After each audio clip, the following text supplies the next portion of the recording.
Ladies and gentlemen, welcome back to another episode, another edition, another hour of The Assist. I'm your host, Noah Harrington, and to my right, our Houston sports expert is back in the building. Jay, he's here. I know y'all missed him. And to his right, we got Coach G. What it do? We're all back in here, fellas. How are y'all? Yep.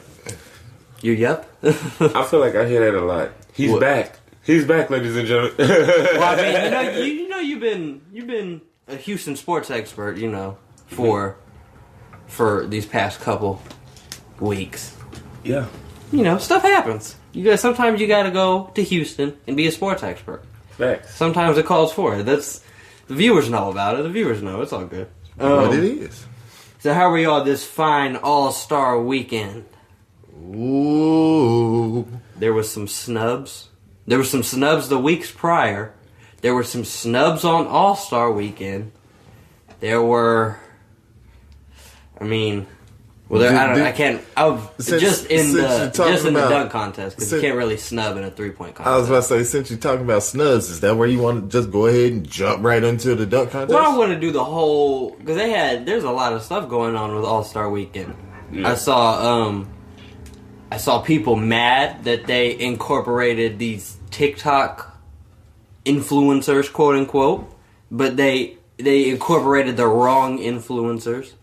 So we're not gonna stay on this too long, but apparently these TikTokers who were doing whatever dance at the All-Star weekend, Aaron Gordon brought a couple out. They did a dance. They all did dances with the All-Stars and like the media and press stuff, but they aren't the TikTok quote-unquote influencers who originated the dance.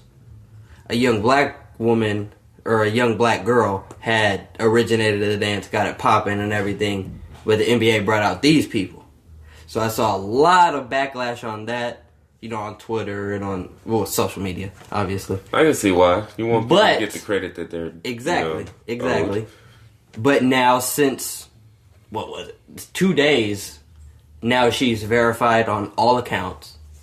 However many followers. The TikTok girls that went to the NBA thing went and did a video with the girl. So, I mean, the girl was already kind of blown up because she started everything. But now and she had her cult following that people know she started this.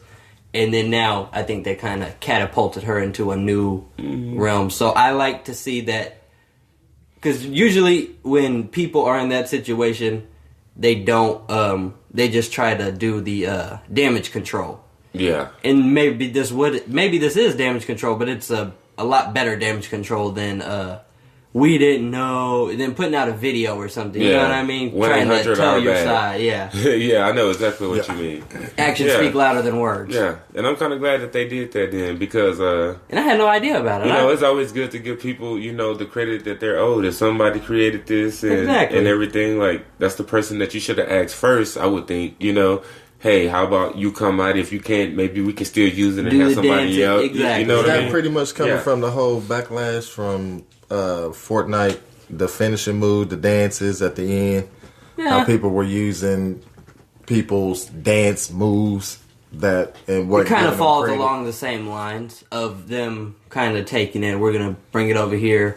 I don't think the NBA really knew. I mean, I think they looked at TikTok and saw these people. These people got a lot of followers doing this. Okay, come on. Let's do this. Yeah. Because I thought it was weird that they incorporated TikTok. And I wouldn't say it's like Fortnite because weekend. Fortnite hasn't done nothing to go back and help. Oh yeah, they haven't helped anybody. What I mean by that is just, I mean, it's along the lines of people saying, you know, hey, this is ours, and you took this belongs to somebody already. And I'm glad Twitter got on there and all it takes is one case to win for somebody to have something to refer back to. Mm-hmm. Mm-hmm. Facts. But like I said, they kind of got that thing straightened out. Got her. She's verified on, like I said, all her accounts and everything. So shout out to them. Where y'all? Should we start Celebrity Game? I was gonna say, look, off topic. The stripper that fell, she's verified. Oh wow. Yeah. her platform has been verified. I mean, she with the GoFundMe. She also got a big old GoFundMe. Yeah, to help with 30,000 in 18 hours. That's insane. Yeah, I don't know what the numbers are Perks now, of but going viral. Exactly. Perks. I mean, and I don't want it to fall under. Really. I'm just thinking about people who verified here recently. Something that happened. That went viral because it definitely surfaced and went everywhere. I mean, it's been hitting mainstream heavy. She did get verified. So, I mean, she's gonna. Her mouth is wired shut right now. It's gonna be wired shut for some time. She's gonna have to have some more surgeries. But it was pretty cool to see that she did get some money to help out on some of those bills. But the whole verification process. It was some people because I know when you apply for the verification process and everything to get the check, you gotta say who you are and what you did and your qualifications to be verified. So I wonder if these people are like, oh, I'm the girl from the viral video falling off the pole. You know what I mean? Or link the video. I got 1 million views. It's funny you say that because you had some people in the comments that's kind of split. Be like, she got verified before I did. Look. But then you also look at the people that are verified and you have no idea who they are and they just have 200 followers. And you're like, who are you? And you just work at Instagram and you know how to. Now you verify. I don't know. Verification. What if I can earn a job? I hope I can make a GoFundMe and make 30,000. Oh, I can get verified. One of the two. I don't necessarily want to fall off a pole. Yeah, me neither. Celebrity game. What's Common won? They were in Chicago, so the hometown legend won. He had 10 points, 5 rebounds, 3 assists, 4 steals. And I want to say 2 or 3 turnovers. So Common didn't play a bad game. Famous Los had 20 points. He was balling. Yeah. Yeah, he was on his bag. He was their leading scorer. Do y'all know who the real MVP was? Who's that? Little Real. Oh man. Team Will win. He was the real MVP. Little Rail came out there. I don't think he scored a point, but yeah, he didn't. He was just so funny watching him on the court, just to see his effort. He had one play where he actually dove for the ball and accidentally fell. It was wonderful. I mean, the whole time he made me laugh. Nobody else made me laugh that whole game. He's my real MVP of that game. Team Wilburn won. Team Shout out to Wilburn Team won. Wilburn. Yeah, 62 to 57. I won it. 62 to 47. Sorry, over Team Smith, coached by Stephen A. Smith.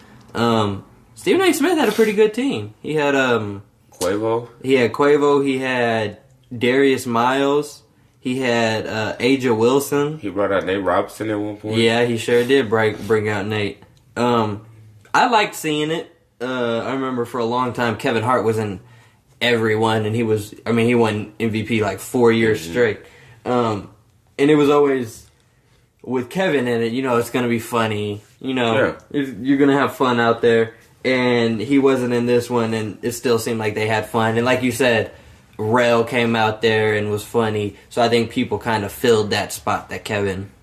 The way he usually came with just did, the headband, and he's just you could see the seriousness. Cream Bigums, Anthony Spice Adams. Everybody knows about Spice Adams. If you know about Spice Adams, then you know Spice Adams. He was in it. Team Wilburn had Common, Bad Bunny, Hannibal Buress, Kane Brown, John Batiste, Alex Moffat, Chef Jose Andres, Famous Los, Jadina, Chelsea Gray, and Quentin Richardson. Jadina, we had Jadina on the team. Can he hoop? I don't really even know. I saw him out there running around. I think he got a few points actually. And then on Stephen A. Smith's side, they got Chance the Rapper, Quavo, Chance the Rapper's brother Taylor Bennett, LaRoyce Hawkins, Anthony Spice Adams, Mike Lazary, what's his name? Ronnie 2K, creator of 2K, or marketing director. Kaylin Ohishi. I'm saying her name wrong. Lil Rel, Aja Williams, and Darius Miles. On paper, it seemed like Stephen A. had the better team, but on the board, he lost. It didn't translate over. Dude, the Milwaukee Bucks coach. I want to say it was either the coach or the owner. One of the two. I think it's the owner. It's the owner. He played. Yeah. Oh man, terrible effort. I'm sorry. I'm sorry. Hey, you own the team. You don't really got to play. Terrible effort. I'm sorry. I'm so sorry. The way he played basketball, he should never fire trade nobody from the Bucks. Mike Lashley. Yeah, he's the co-owner of the Bucks. He's on Stephen A. Smith's team. That's funny. Man, he shot some shots that I was just like, what? See, that's my thing. I want them to have like some very, very I get the premise of the celebrity game. It's supposed to be fun and everything. But when you're bringing in people like Famous Los and Quavo and Darius Miles and Quentin Richardson and Aja Wilson, these are players who can play. Yeah. You know what I mean? Like, Quavo can hoop. Quavo didn't have the best game, though. I will say that. Granted, but you still see Quavo out there. You see him on social media. He's always hooping against people. He's a hooper. Yeah, exactly. That's my point. I want a celebrity game full of hoopers. Not famous. Not just famous people. Not like the Bucks owner. Yeah. You know, he was just like, oh, I think I might want to play this year. Mm-hmm. And now he's in. Like, no. But give me Dave East, somebody who played college basketball. You know what I mean? So somebody that know how to play. Exactly. Some people that you actually see run pickup games. I feel like that would Quavo, be more. You see these more entertaining. Yeah, because it's nice to see him throw up an air ball. It's hilarious, but it's hilarious only after one or two. Now 5 air balls in, you know, you don't really want to sit there and watch people throw up air balls anymore. Facts. But I mean, that is so true. I think they could do that. I think they have. I mean, it's the NBA, so I think they have a big enough platform, big enough audience to get people who are still able to play, who have played before, like musicians. Chris Brown, you know what I mean? Great player. Justin Bieber has some type of game. Adam Sandler has some type of game. People can even play a little bit. He can play in games. Yeah. Exactly. Just some people with some type of basketball IQ ability. Yeah. Because you can have the IQ. You could be the smartest person on the floor and be the worst. You know what I mean? Not have a skill set to you at all. The Bucks owner? The Bucks owner. Probably. That's a prime example. Probably knows everybody's salary cap breakdown for the entire NBA, but can't play a lick. Can dribble twice with one hand. Yeah. Without turning over. But I get what they try to do. They try to bring people that I guess have some type of notoriety from, like they had a chef. So that can probably, like if you love Chef Jose Andres, you're gonna, you know that he's gonna be at the All-Star game. Now you're gonna go watch the All-Star game for a second. Yeah. You know what I mean? I think it's good to give all people a chance. You know, exactly, not just some people. I ain't gonna lie. I like the concept because, of course, they know some people are better than others. So you see how they try to do the breakdown to, well, okay, you get this person, we get this person. And not everybody on this team was A1, you know, compared and vice versa. Team. It's not like it was a straight, even down the middle. Anybody could have won pretty much. Exactly. Though, you know? Yeah. It was open for anybody to win still. I thought it was a really good game. Like I said, it ended 62-47 with Team Wilburn coming out on top. Before we jump into a commercial break, we can still continue to talk about this for a little bit. Just one-on-one stuff. I think we need it implemented, regardless of what Russell Westbrook says. He's the only player disagreeing that it needs to be implemented, and I have a sneaky suspicion about that. But I think it needs to be implemented because Friday was boring. Granted, you have the celebrity game, then your Rising Stars. So maybe not Friday. Maybe I should say Saturday. The build-up was boring. Because you only have 2 things Saturday. You have 3 things Saturday. Your skills, 3-point dunk contest, right? I think in between that skills or 3-point challenge, or prior to, or before the, lost my train of thought. Before the skills challenge, you throw in that one-on-one game. You know what I mean? But how many one-on-ones could it be? Because you know how many players in the league gonna want this one-on-one challenge? True. I think you could probably do... You probably only get to call out a certain person, you know, at a time, because once a name comes off the board, they ain't gonna want to play 2 or 3 potential one-on-ones. True. Mm-hmm. That's true. I think that's what's gonna be the hard part. Is ironing out the details for it. Who deserves the official shot? How many players we're gonna put in it? The time slots for it and everything. I think the NBA can do a good job at figuring that out. But like I said, it's probably going to take some time. Or like y'all said. We got to jump to a quick commercial break. We'll be back after these messages.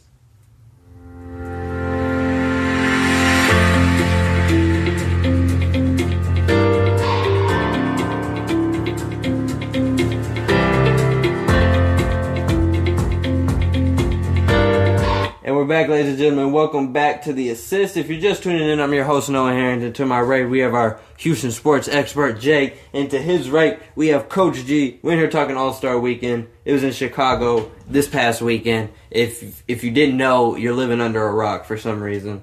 Anything else? I mean, we were talking this one-on-one stuff. And I really think it needs to be implemented. How do y'all feel about Russell's comments about him saying it shouldn't be? I mean, honestly, I feel like it'll be back and forth. I feel like it'll be because they didn't talk to everyone, True. So I feel like it will be some people that's on the side of I want to do it, and there's gonna be people on the side of no, I don't want to do it. Mm-hmm. You're always gonna have the day and the night, you know. Yeah. I think it could be a good idea, but I just don't see how.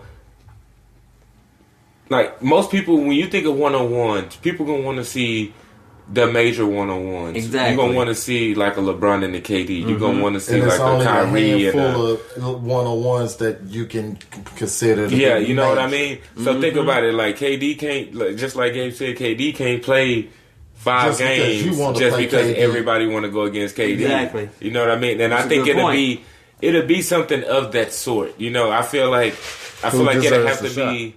I feel like in that situation, instead of the NBA picking and blah, blah, blah, I feel like that should definitely be a fan vote. Mm-hmm. Yes. I feel like that could only be a fan vote. And you have to respect. I think you could probably do 5 games. As a player, you have to respect the fans' decision. No, that's exactly what I was thinking. Fair. One at each position. Yeah. Exactly. And that's what I was thinking.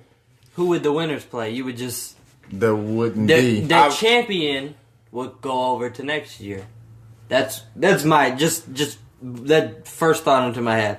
Dame Russ, won, let's you get just to defend your title the next year, and then so who else do we vote, want to see? The fan vote is who he goes against. So say Dame and Russ play, and Russ wins. Okay, 2021. We need to hurry up and tag the league in this one. I think we didn't jump. Russ picks an opponent, or the NBA, the fans pick an opponent. You got 5 selections.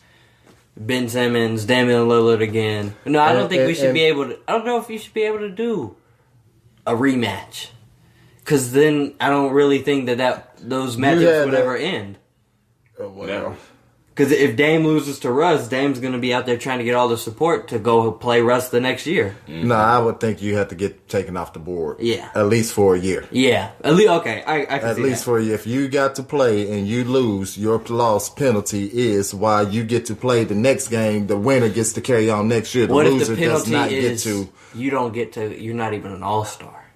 No, that's too. That's a little steep. That's too steep. Yeah. But however, you're just having fun, and you lose your all-star ballot for the next year. You could come out and have 45. Average 45. But what that does for if you did implement something like that, it allows guards that it was a 49-51 decision on who got to play. Mm-hmm.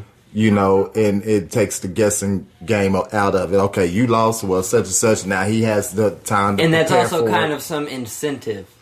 Another thing, too, I feel like... and winner gives a charity. Whoever wins get charity to their... to their favorite... charity, contributes to their favorite charity. Yeah. I also feel like that it'll be... It could go 2 ways, and if some players might want to play really hard to try to get this person beat, and you might have some players that's just out here to play casual like they always do for any other All-Star event. Exactly. You know? And I think that could kind of be a factor in it too, you know, like, because you think about it, they come to play these All-Star games, but these games are usually more relaxed, more chill. Like, they're not out here trying to hurt themselves. Yeah, it's like force and stuff. Yeah, you know what I mean? They just playing around having fun for the most part. This ain't serious. So I feel like you might have some of those people that come out and take it serious, because you see it sometimes, even in the All-Star game, some people come and they take this serious. I want MVP. I'm going to get MVP. We're going to win. Exactly. With that Kobe mentality, I'm not going to be on a losing team. Not if I'm playing. You know, doesn't matter if it's All-Star game, celebrity game. What game, I like about a one-on-one is, I think you take the the threat of injury away from the game a little bit, even though you may amp up the intensity because it's 1-on-1. If you blow past a person, usually your recovery is okay. It's gone. It's gone. Yeah. Okay, but that's how a lot of people 10. get hurt, is trying to recover and just trying to make a play, but you may land on somebody's leg. It takes 9 other individuals 5 times this year. Out of the equation, where somebody coming down and land. A couple times, where he landed on other individuals. The person wasn't even guarding somebody. Exactly. Wasn't even the person that was guarding, so. I mean, we seen injuries 1-on-1. You do. You shoot the ball and you end up falling down on top of the person. I'm not sitting here saying that's why I'm like, it can go either way, I think. Yeah, But I can't see injury being the focal point of you not playing. I don't want to play because I'm gonna get injured. You're really not gonna get injured. It's not like this is Team USA. But if somebody was to bring it up, I wouldn't say I would be surprised. But the first time somebody gets injured, that's gonna be everybody's. It's gonna be a big problem. Exactly. Mm-hmm. Well, because the type of injury that can happen in a 1-on-1 game is a shooter landing on. Exactly. It's not really too many detrimental to tearing up a leg or somebody just playing too hard. And versus I try to really hard block your shot. Yeah, we got flew. body. Yeah. I think they have the wherewithal to. Okay, you beat me on that one. Give me the rock. That's my turn. Yeah. I think it'd be a really big problem if it was make it take it. then it's gonna be some fouling. But injuries is part of the game. I mean, just ask Dame Lillard. All he did was drive to the bucket. You might get somebody like Patrick Beverly who gonna piss you off like that 1-on-1. Like, that'll be a matchup I would love to see, Russ and Pac, just because I know Russ gonna kill him. See, there's always a lot of trash talk in there. But it's matchups like that, okay, let's see how much of a dog you are. You have no support, no help, vice versa, mano a mano, let's go at it. Mm-hmm. First 1 to 5. And I wouldn't make these games long, extended games. No. I do. First to 7 or something. First to 5, 10. First to 7, maybe game to 11, by 1s and 2s. Yeah, game to 11, something like that. Something and have a time limit. Whoever's up at the end, 10 minutes. You're not playing no more than 10 minutes. 5 minutes. We're gonna do 5 minutes. First to 11 win. For closest to it. Yeah, I think you could probably do that one. That's simple and fast. Get it out the way. Keep on going. I saw a post. 5 minutes is pretty quick, but it could happen. Would stop it. I would stop it in between checking the ball up. I mean, you say that, but 5 minutes and 11 points when you got 1s and 3s. I don't know. 5 minutes with the shot clock. I think that would work. 5 minutes with the shot clock, they could get it. 5 minutes? No, 24-second shot clock. Really? Yeah. In a 1-on-1? Yeah.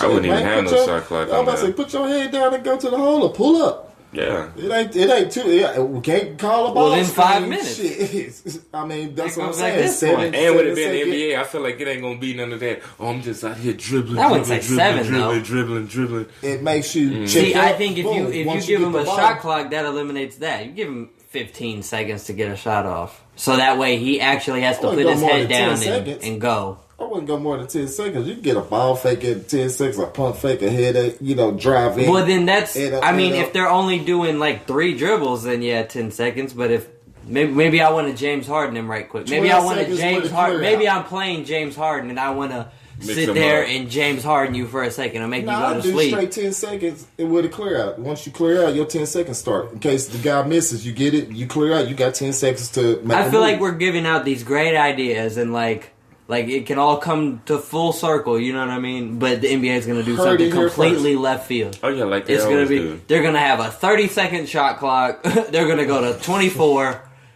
You know what I mean? For Kobe, I wouldn't mind that. You know, if you had to see 1-on-1 to 24, Kobe, I'm not tripping. It'd be go to 8.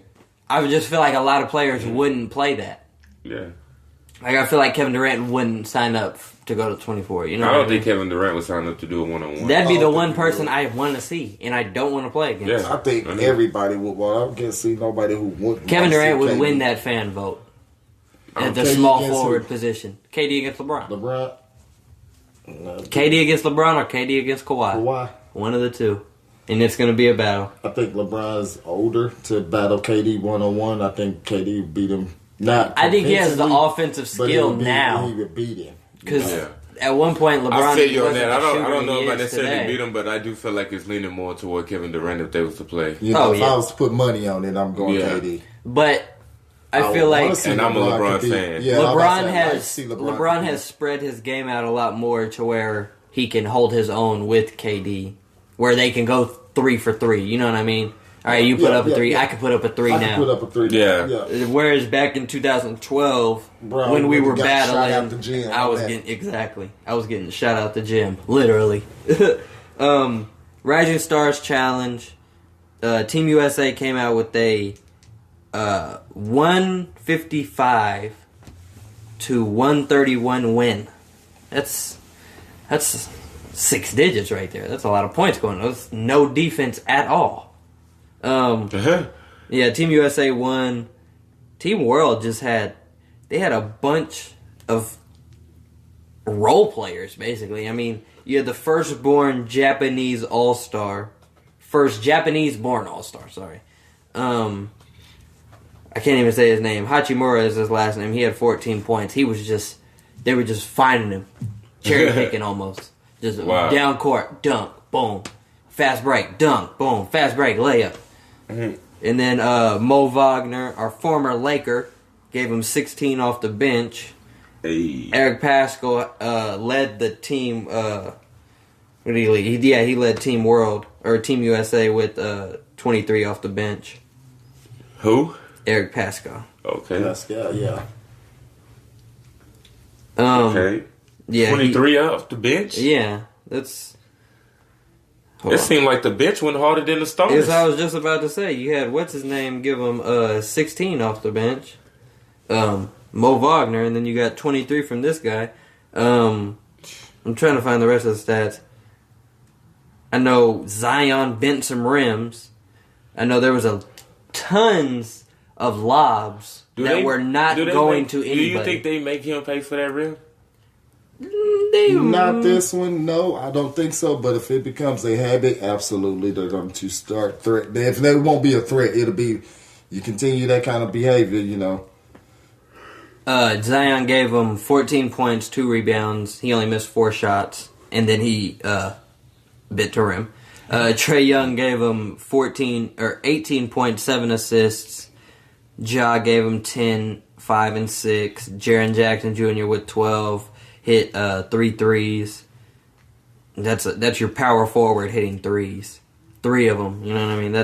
I know the Grizzlies like seeing that. Kendrick Nunn with 16 and 2 steals. When you hit these teams, this is unfair.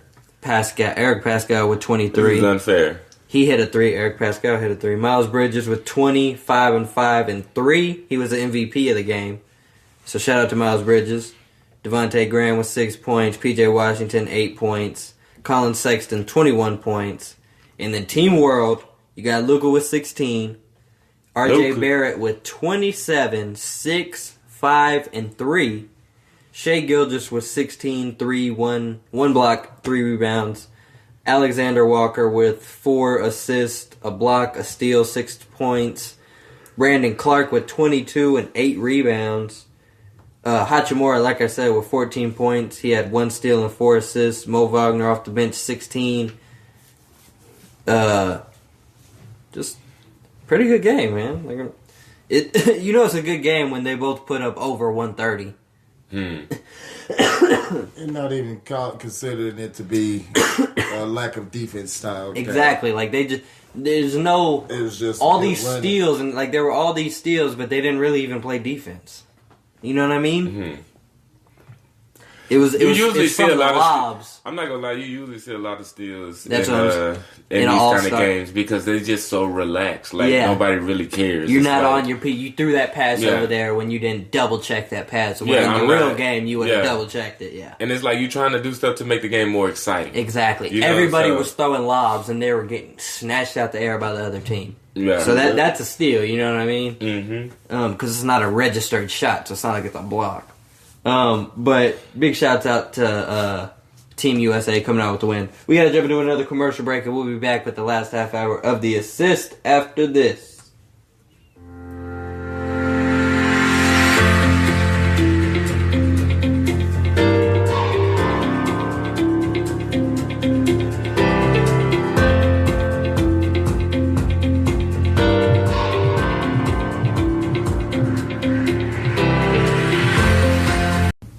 back, ladies and gentlemen. Welcome back to the last half hour of The Assist. If you're just tuning in, I'm your host, Noah Harrington. To my right, we have our Houston sports expert back in the building today, Jay. Yes, sir. To his right, we got Coach G. We're talking All-Star Weekend. We talked Celebrity Game. We talked one-on-one stuff. We talked Rising Stars. Talking Skills Challenge now? Is that where y'all want to go? Skills Challenge? I mean that's where we're at next up in the going in chronological order. You know what I mean? Skills Challenge. Skills Challenge. You know, Bam Adebayo came out with the dub. A lot. I want to say there was 8 contestants. Am I right? Is it 8? I want to say it was 8. 2 big men were Bam Adebayo and Domantas Sabonis, along with Chris Middleton, Spencer Dinwiddie, Jason Tatum, Shai Gilgeous-Alexander, Pascal Siakam, and Patrick Beverley. Like I said, Bam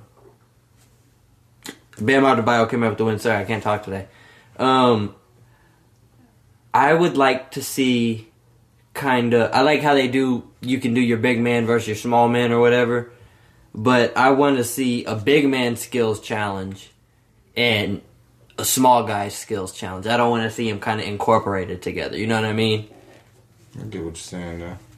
Like where Domantas Sabonis and Bam Adebayo, you could have gave them 6 other big men, you know what I mean? There are 6 more skilled enough big men to go through this competition with them, right? Mm. And then I think you do your best big man who won, your best guard who won. I don't really even think you should challenge them against each other because it really doesn't seem like a fair challenge. But we are getting to the point in the NBA where it actually may be a fair challenge for a big man to go up against a point guard in like a skills type deal, you know what I mean? So I think then you do it that way, because I would want to see more big men go out there and show their skill. Like I want to see Jokic go out there and put some passes through into some barrels, you know what I mean? Hit some nice layups, turn some corners. Jokic ain't gonna be turning corners so quick. To want to do that, I see what you're going with. I want to see AD out there. You know what I mean? AD could do that. There's skilled enough big men to where you can get 2 events out of this, and then merge them. If merging them, you know what I mean? But like I said, Bam Adebayo came out with the win. I wonder why they haven't done that. I wonder why they. Because they implemented this. They implemented this big man part into it, and so I think they're trying to ride that wave out. Find the next one, because at one point there weren't big men in the skills challenge. Right. It was only a couple years ago that they implemented it. And Cat won. I want to say somebody else won too, but it's kind of a newer thing. But I mean, I like it. It's not bad. It's not a terrible thing. But I think there are some changes that can be made to it. Excuse me. Anything else on? That's probably the least watch on a Saturday. Yeah. The least watch event on the Saturday, and that's where I say they can get an extra. Your one-on-one event would kill. You know what I mean? You put that one-on-one event on Saturday, it's gonna kill. Put it before your Rising Stars Challenge. You put it Rising Stars Challenge, your Skills Challenge. You put it before or after. People are going to view. People are going to tune in. People are going to watch. And especially if it's new. So I think next year they're probably going to implement something. A new event. Maybe not the one-on-one, but maybe an event. What if they do 3s? 3-on-3 or something. Like a big 3 type situation? A big 3? Yeah. Who knows?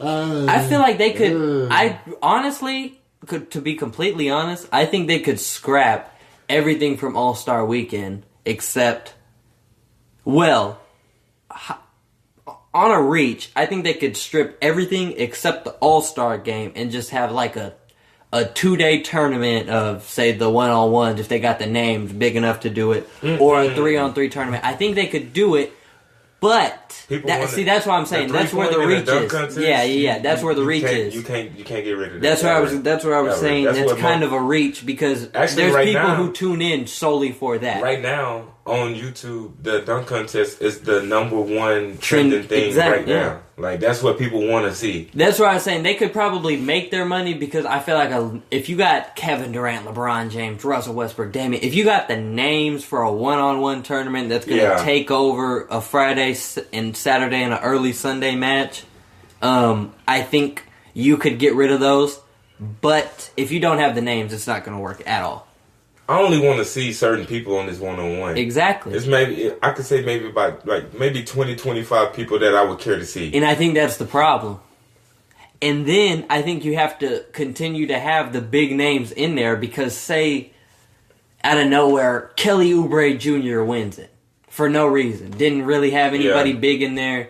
And then the next year comes back, you got KD, you got all these people, Jimmy Butler. You got these big name people, so it's not really fair. You wanna kind of have those big names in there. Mm-hmm. You have to, for it to work. You have to. Exactly. I really think the All-Stars should be the ones participating in the All-Star events. But yes and no, that's where that's where it falls into with the problem with the dunk contest because if you're only picking All-Stars to participate in the dunk contest, then who's winning the dunk contest? Exactly. Yeah. You don't have Derrick Jones Jr. You don't have the show like you just had this year. This year, I think was one of the best. Oh, man! Y'all want to jump into that now? I'm down for that. Actually, we got to go in chronological order, so we got to go 3-point contest. But I mean, that's not a bad place to jump into it. Never. Buddy Hield came out with the win, 27 points. He had a 27-point first round, 27-point second round. Buddy can go. Got to speak it to existence. Let's get Buddy over there on the Lakers. Man. He wants out of Sacramento. Wait, let me ask you, is this Buddy's rookie year? No. I want to say it's his third year. This is third year? Yeah. Just about. Yeah, I guess I'm not sure. Third. I'm thinking it's maybe his third year, yes. Yeah. Like this season is his third season. Between the two of them, Buddy Hield and Devin Booker took 108 3-point shots on Saturday night. That is crazy. Good Lord. And like I said, Buddy Hield came out with the win. Booker had a 27-point first round. The Cat from Washington had 26. And then Book had 26 in the second round and ended up losing to Buddy Hield's 27. And I should say that it did come down to the very last shot. Literally, the last shot was to make Buddy a break. had to go on his last roll, and he had to make all but one. Yeah, he made, and that's exactly what he did. On his Moneyball rack. Mm-hmm. He was drafted in 2016, so yeah, third year. Yeah. Going on his fourth, really. Yeah. Trey did not perform the way Trey wanted to perform. He even said it. He didn't perform the way I expected him to perform. He even put on Twitter and was like, "Yeah, that was not it. I was off it."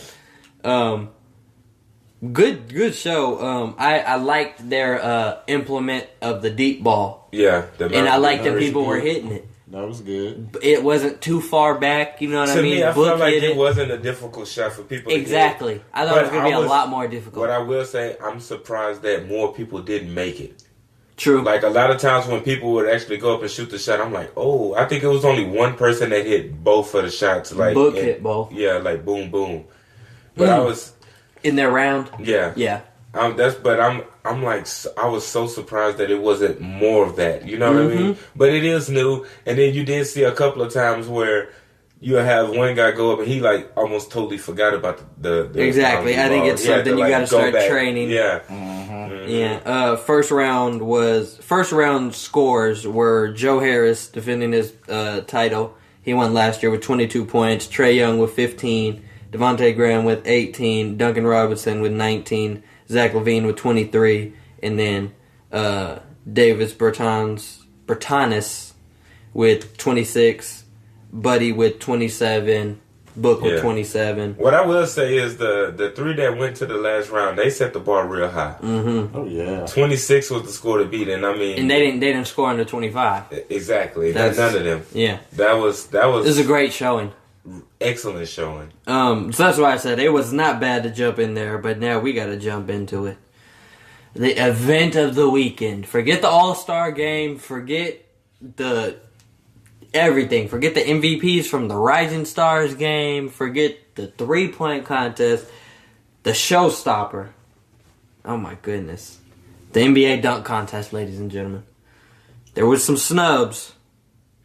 It was a big snub. There was some snubs. The 4 that were in it were Dwight Howard, Pat Connaughton, Aaron Gordon, Derrick Jones Jr. Derrick Jones Jr. came out with the win.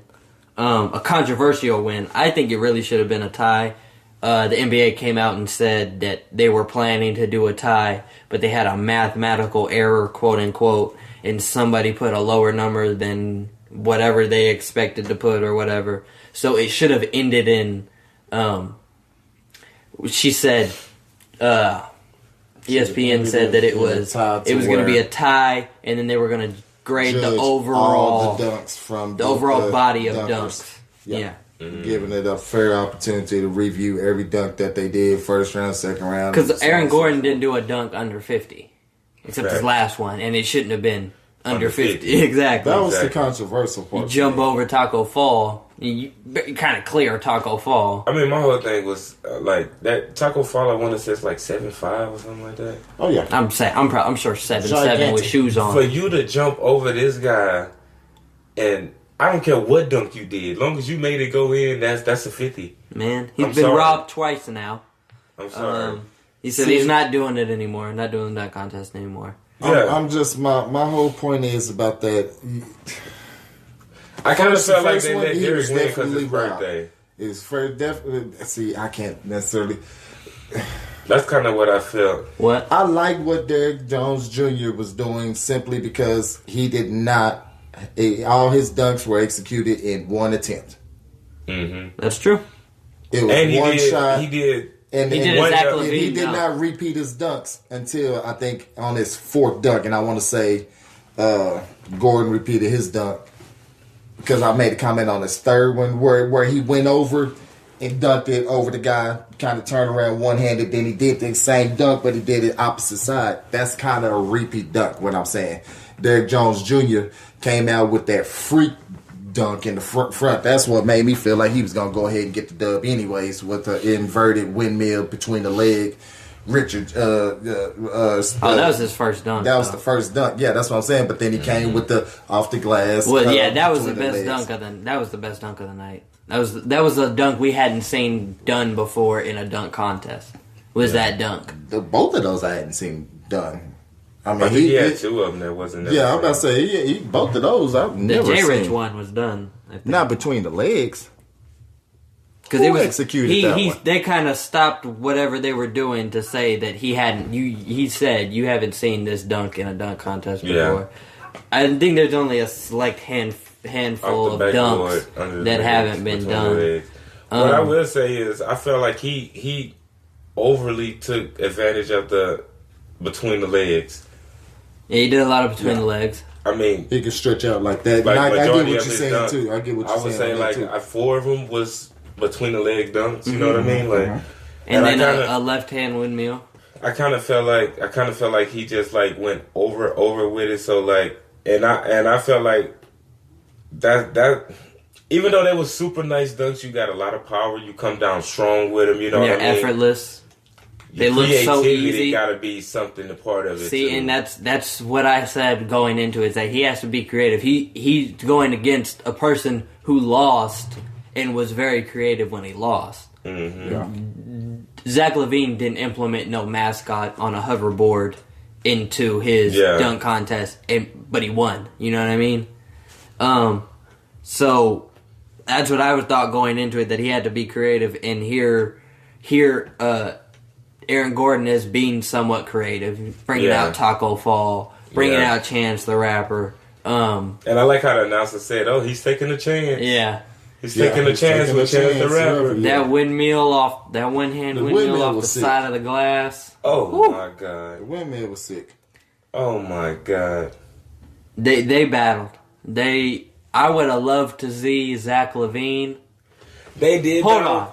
But they both. I feel like Gordon did have one dunk where I felt like it could. It was the one when I forgot who he jumped over, but he did it to the side, and I felt like Chance the Rapper. I felt like that was the one dunk that if they did, like they said, I wish they would go back to the 0.5 system, blah blah blah, the half point system. Because if they would have had the half point system, I feel like they would have got a 9.5, not a 10. You know, somebody would have voted that one. I think what's his name, left hand windmill from the free throw or right in front of the free throw line would have got a 9.5 too. Oh yeah, probably. Yeah, I don't think it should have been scored. That was still fire nonetheless. But I still feel like it would have been. They both got low ball on their last dunks. Yeah, I still feel like that would have been like a 9.5, 9.5. Zach LaVine or Derrick Jones Jr.? I'm honestly taking Zach LaVine. Zach LaVine. Because this is my thing. He still was creative. He was way more creative. Derrick Jones Jr. could put the ball behind his back. Twice, probably. Exactly, and he didn't. All he did was put it through his legs. I want to see something different. Zach LaVine could do a whole 360 around his body and do a windmill from the free throw line. His first dunk was a good tone setter, let you know the bar is going to be set high here. But that was like a peak in the plateau all at one time. Because his dunks can't say he went down. I can't say he went down, dunks, but between the really legs dunks, you can only do so many between the leg dunks. Because it's a lot of people who can do in between the leg dunks. And if you do it in a certain way, I'm about to say doing it in between. Doing them over somebody off the backboard, glass, all that's something to come look at and be like, woo, versus somebody just. And he did it so fast at one point that you didn't even know he went between the legs at one point. Exactly. You know what I mean? Like it was just that fire. I got to give a shout out to Pat Connaughton. He pulled up in the white man can't jump fit. That's what I was gonna say too. He jumped over Giannis. He set kissed the shoes it off the backboard and dunked. Oh my goodness, that was. He set the shoes on their bench first, and then I'm not gonna lie. When he did that kiss off the glass, and then he went and stood by the judges, they already knew. And it was like better be a 50. I knew that was a 50. He did it, and it seemed like nobody knew what he just did. Well, nobody knew. Did he just kiss it off the backboard? And then once they showed the replay, somebody? You seen people just go crazy. Jump, grab it, kiss, dunk. And people don't understand how hard that is. That is hard dunk. Nobody realized how hard it is. 10 foot. Exactly. Nobody realized how hard it is to be tall doing that. Yes. You know what I mean? Like, you got a lot of legs to swing out of the way to get the ball through. You know, Aaron Gordon's 6'10", 6'9". Bro, he's leaping out the gym. Pat Connaughton, 6'10", 6'9". He's the best. We got to talk about Dwight, too. Pulled off his Superman logo, showed the 24. Recipes to Kobe Bryant. He was going to assist Dwight in his return to the dunk contest. Yeah, but Kobe Bryant's untimely passing. They had a great honor for Kobe Bryant, great tribute and everything. The NBA I like how has everybody changed. kind of represented Kobe. The NBA has changed the All-Star MVP award name to the Kobe Bryant MVP award. So big shout out to the NBA with that. It's not the logo. It's not changing the logo to Kobe Bryant, but it's something. Yeah. But they're not going to do that because then they would have to pay for the likings of Kobe Bryant. I think we talked about that up here. But how they don't really officially associate Jerry West as the logo. Yeah. It's just a silhouette of somebody. Mm-hmm. Everybody knows it's Jerry West, but the NBA has never said it's Jerry West. Because then Jerry West can say, hey, that's me. I want money every time you show that. Mm-hmm. Exactly. So, I mean, there's a level of greed in business, but that's for a whole other podcast. But Dwight, I will say this: Dwight is old, so people need to give Dwight a little bit more credit.